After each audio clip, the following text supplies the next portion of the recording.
Mojo Projo donated on Patreon at the Mythic tier for an entire year and sponsors today's video. Teysa Karlov versus Gix, the Wise Mothman, and Lysa. We have all of our colours, a turn 3 Solemn. Could even wipe the board if we wanted to. Draw 2 cards off Solemn with our commander. A couple of aristocrat effects can protect our commander. I mean, about as good a hand as we can hope for. It's just that we might empty this one quite quickly. It's the only problem. Turn 1 Tiny Bones for Gix. Now, if we want to curve out really well, we could go Ancient Tomb, Lightning Greaves, and then a Marionette Apprentice on turn 2 with the Urborg. We won't have to spend life on Ancient Tomb then. So I think that might be the way to go here. Draw into another land in Fell the Profane. So yeah, let's go for that. It can be Ancient Tomb, take our first life into Lightning Greaves on turn 1. Farseek for the Sultai player. A Dark Ritual on turn 2 probably means that we're going to see Gix. Now the interesting thing is that we've got a couple of commanders here with 3 toughness. So we could put 3 into X on Meathook Massacre eventually and have our Teysa Karlov survive. But take out the commanders over here. They instead go for a turn 2 Crypt Ghast. Only 3 cards in hand, so they're very much hoping that they're going to keep that in play, because they've got double mana on their swamps next turn if it does survive. Alright, a scrubland for us. It has to be the Urborg here so that we're not being hurt by the Ancient Tomb. And we'll go Marionette Apprentice. I'll throw the Servo token out. An argument to be made for the plus counter, so it's a better blocker. But maybe we'll draw into Skull Clamp or something.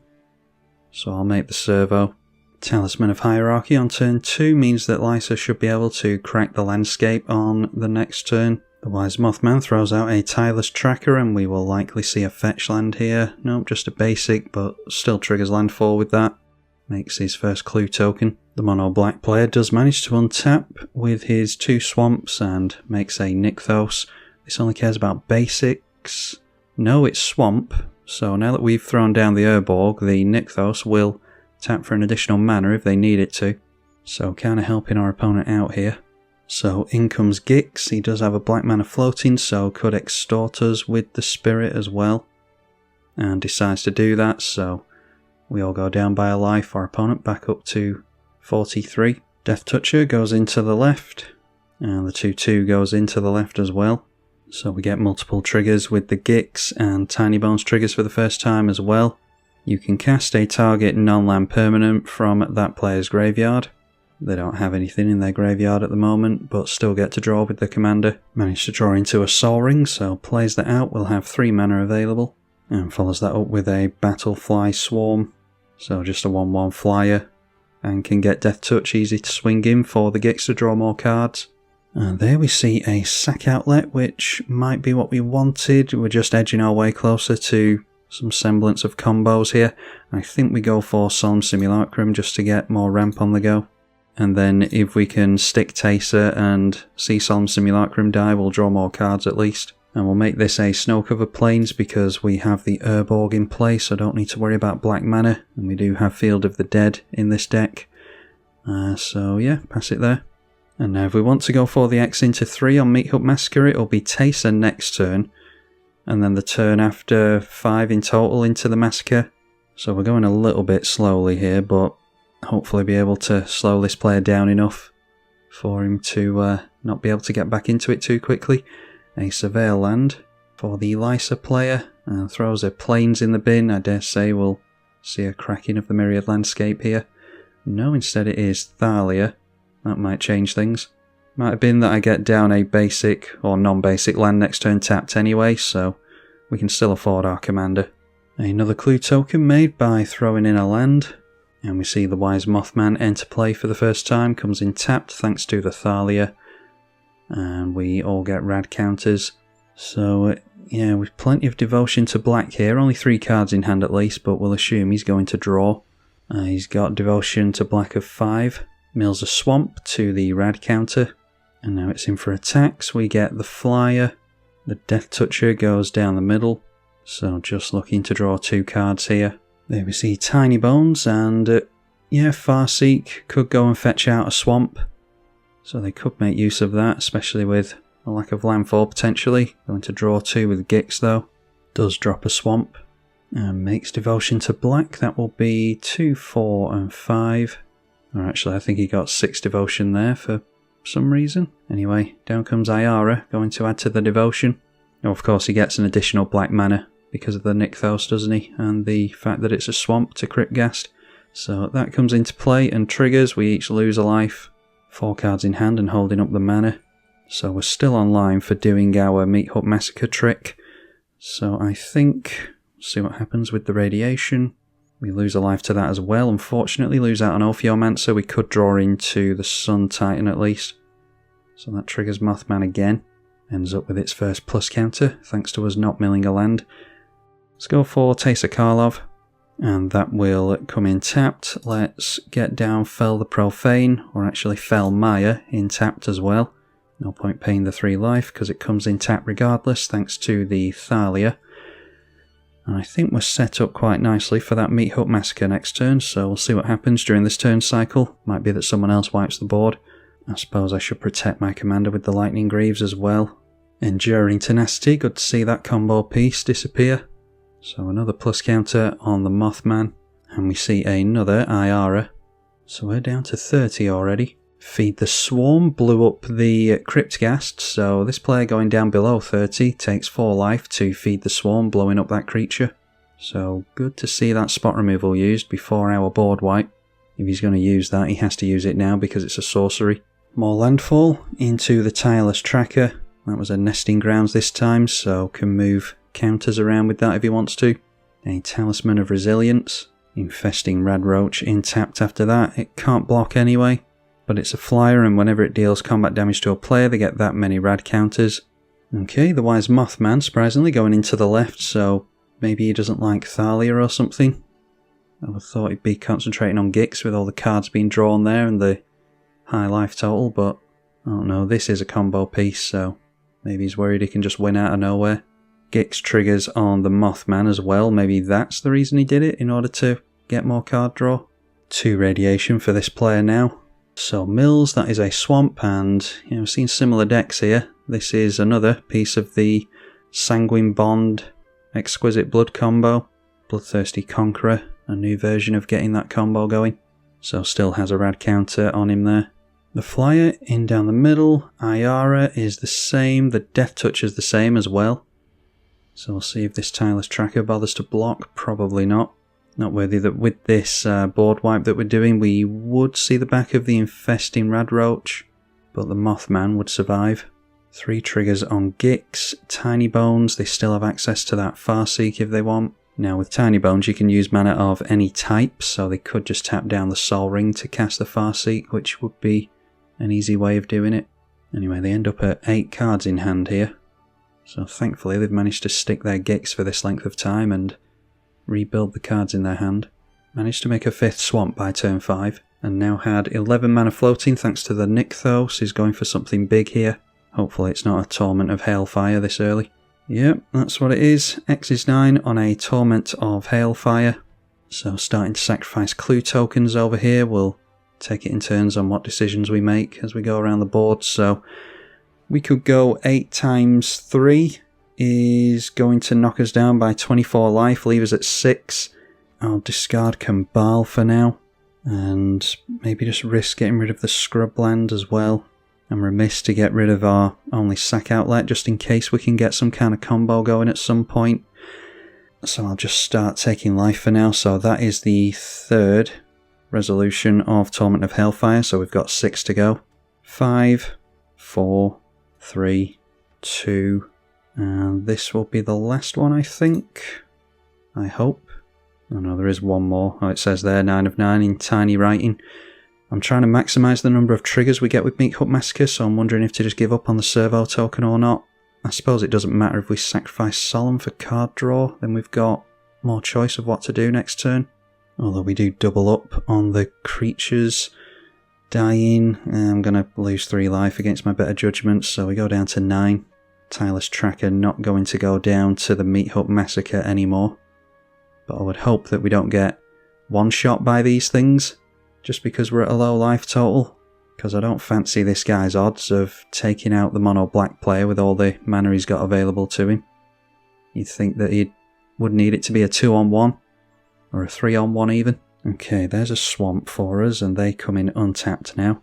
We mill with the radiation counter, potentially lose a life to this as well. But no, it was just another land. So let's see.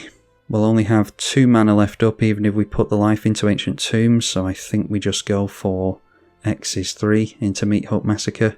So let's just drop the swamp now. There's no decent attacks for us, unfortunately. Otherwise we could trigger the Gix here, but can't get Teysa through anyone, so let's go Meathook Massacre straight away. And that enters, so -3/-3 onto all the creatures, and we'll get double the triggers on everything of ours that dies. So that is a bunch of massacre triggers. We'll gain life and have our opponents lose life as well. Let's forget which is which. Creature you controls dies. Each opponent loses a life, so we had 3 creatures die, that is 6 to everyone. That opponent just scoops to it. And then Marionette Apprentice is the same. That player scoops also, so it's now turned into a 1v1 thanks to that early Torment of Hailfire. We'll draw 2 cards to the Solemn Simulacrum as well. So we jump back up to 21 thanks to that. And we will draw our 2 cards to the Solemn. There is a Bloodghast, so goes very nicely with something like the Skull Clamp. Not many cards Skull Clamp doesn't go well with. And we're only just starting to get our opponent below his starting life total. But we got some use out of our Aristocrat effects at least, so we're at a fairly even life total. No point swinging in with Teysa because it now has -1 to power, so we'll pass at that. Also drew a Sign in Blood so we can see some more cards next turn hopefully. Still a radiation counter to consider over here. And mills a swamp, so still has the rad counter. Plays another swamp. Gix straight into play without any haste. And there we see a Death Toucher, so we might have to start making use of an indestructible Yahenni. Should go well with the Bloodghast. Another Flyer. Flying and lifelink. We draw another swamp, so have access to 4 and 8 mana potentially. See what we mill. A land, so again we're keeping the rad counter. Whenever I played with the Mothman, never got to keep hold of rad counters on my opponents. So lucky him I suppose. We can currently afford, that will be 4, 5, 6 and 7. So we can afford to get everything down here. Let's see if Sign in Blood changes our mind. Okay, another sack outlet in Ashnod's Altar. I think I'd rather have the creature down. We'll play a swamp. And we don't have to take life to the Ancient Tomb here at least. So we'll play Bloodghast. And unfortunately we're in top deck mode now, so just need to hope that we can tread water long enough to keep our stuff around. Lightning Greaves can go on Yahenni because it's the most important of the 2 at the moment. Don't necessarily need the double triggers from Teysa. Suppose what I could have done this turn is played Yahenni and Bloodghast, sacked the Bloodghast and then made landfall just to get a trigger with the Meathook Massacre. Because on landfall Bloodghast would come straight back in anyway. Rad counter triggers again. Managed to see the back of a Sheoldred, so grateful that our opponent isn't going to draw into that. Going straight through to combat, 5 cards in hand and plenty of mana available. Managed to get into his devotion quickly enough. So we'll give Yahenni indestructible by sacrificing the Bloodghast. And that will trigger the Meathook Massacre twice, thanks to our commander still being in play. So this is why we might have wanted to play out our creatures before landfall and sacrifice the Bloodghast. Could have had a free 2 points of damage there. But Yahenni gets indestructible, so we can actually make a block here. Ninjutsu's in the Flyer. That is a Nashi, Moonsage's Scorn. And this is when it deals combat damage to a player, exile the top card of the library. You can play them. Do still have to pay the mana for them though, but they've got devotion of 5 at the moment. So their creature dies that we blocked, we gain 2. Yahenni will gain 2 plus counters because it's a death trigger, so our commander will double them up as ever. Meathook Massacre is likely going to keep us in this. Draw a card as well as exiling the top card with Nashi, so staying at 6 in hand. Did lose a little bit of devotion there to the block. And they managed to get themselves into a sack outlet in Viscerous Seer. I suppose they might as well play that because it adds devotion and gives them another attacker next turn. Lightning Greaves into play. Adds an additional mana to the devotion with Nykthos. And plays himself a Gixian Puppeteer, so whenever you draw your second card each turn, each opponent is drained by 2. They can reanimate something when it dies. Not the worst body to be swinging in with either, but we do have a 4/4 Yahenni now at least. Followed by a Font of Agonies. Whenever you pay life, put that many blood counters on it, remove 4 counters, pay 2 mana to destroy a creature. They plan on a lot of their weenies dying, of course, in this deck. Down to 3 cards in hand at least. Might as well play this Viscera Seer of ours, I think. The only argument really would be to leave it in exile so that we don't have access to it by reanimating it later. They instead decide to get down an evasive Vault Scourge, and they just paid life to do it with Phyrexian mana, so getting a couple of counters on this, because they paid 2 life for Phyrexian mana. Of course, protecting the commander with the Greaves, and likely passing the turn with 2 cards in hand. So we want a really nice top deck here. Read the Bones isn't terrible. Radiation counter might show us something. I didn't want a Plains on top anyway, so that's good. I'm just going to put life into Read the Bones because I've no idea what we're going to draw into, and therefore how much mana we'll need. Agadeem's Awakening, does that do anything for us? There's Ophiomancer with a sack outlet, and Marionette Apprentice for 2, so we could reanimate a couple of things. That would be 6 mana into this in total, so immediately being rewarded for putting life into the Ancient Tomb. Put the land on the bottom, Agadeem's Awakening on top, draw into a Marsh Flats so that we can get multiple triggers on the Bloodghast. I think we'll save that little bit of tech for next turn. Let's just play the Swamp. That brings back the Bloodghast. And then it is 3 into X on an Agadeem's Awakening. Don't often get to play this as an actual sorcery. It's a shame we can't put an additional land or an additional mana in for the Solemn Simulacrum, but I think it's fine to do it here. The only other argument would be to try and survive another turn cycle so that we could try and put a 4th mana into X and get the Solemn. Then it's additional triggers and maybe additional card draw. We get a creature out with the Marionette Apprentice anyway. So we're down to 14, but have our sack outlet intact. And now we've got blockers as well, so yeah, our opponent's just pretty much relying on the flyer, which greatly reduces the number of cards he can draw with only 2 in hand. Could potentially blow something up with this next turn, but we'll hope not. So I think I'll just have to hold back Yahenni. Now we can block the commander with Teysa, block this with a Death Touching Snake, block this with a Servo, and can't block the Vault Scourge. Might have to consider haste though, so I'll hold back Yahenni against my better judgment, because we're trying to get some kind of aristocrat win off anyway, 2 of which we have in play at the moment now.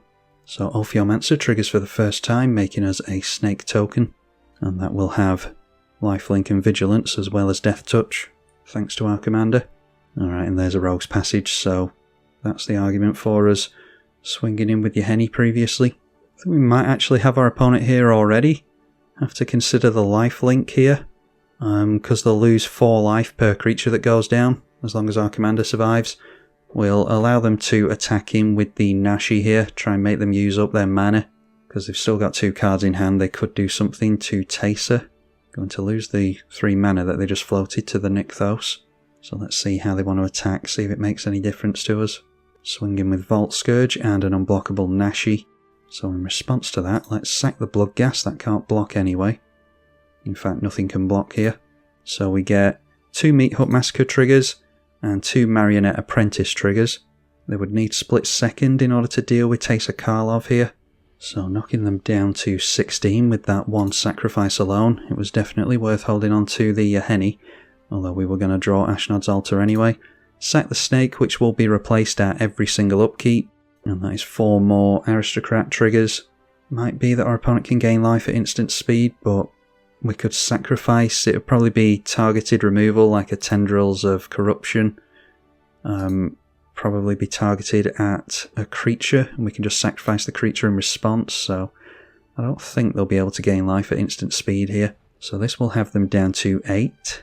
And then we can get rid of Ophiomancer, so apparently going for Agadeem's Awakening a turn earlier was exactly what we needed to do.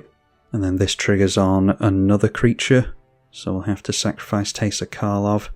And we get the 4 triggers. Yes, Teysa can go into the graveyard, or into the command zone even. Well, it looks as though we've got this one. That Gix was looking pretty strong here, but Aristocrat combo is a potent one as well. There's a hell of a lot of redundancy in these decks now, so all you really need is a few Aristocrat effects, some reoccurring creatures and a sack outlet, and yeah, you can pretty much do whatever you want to all of your opponents, not just one of them. So hopefully you all enjoyed that one. Decided to start revisiting some older commanders while we're waiting for the Jumpstart commanders to release on Magic Online in mid-January. Be sure to let me know as ever if you want to see more from any of the decks that I make on the channel, and a massive thank you to the patrons for their support of this channel as well. I'm tribalkai. Thank you for watching.